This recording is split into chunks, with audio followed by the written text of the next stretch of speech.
ఆయనకి పత్రి వెయ్యాలా, పువ్వు వెయ్యాలా, ఇవేం ఉండవు.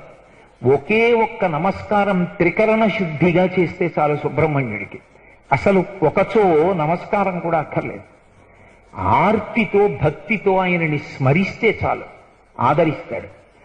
ఆదరించడం ఒకెత్తైతే పరిపూర్ణమైన జ్ఞానిగా తన వలన కించిత్ దోషం జరిగింది అని అనిపించింది అనుకోండి, నిజంగా అది ఆయన వేరొకరి యొక్క గర్వాన్ని పరిహరించడానికి చేసినప్పటికీ తన వలన పొరపాటు జరిగింది అనుకుంటే ప్రాయశ్చిత్త కర్మకి సిద్ధపడతాడు.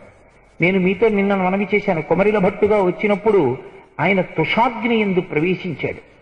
అందుకే ఆయన ఎంత వైదిక నిష్ఠాగరిష్ఠుడు, ఆయన అంతటి మృదు హృదయము కలిగినటువంటి వాడు మనకి ఎక్కడా కనపడడం.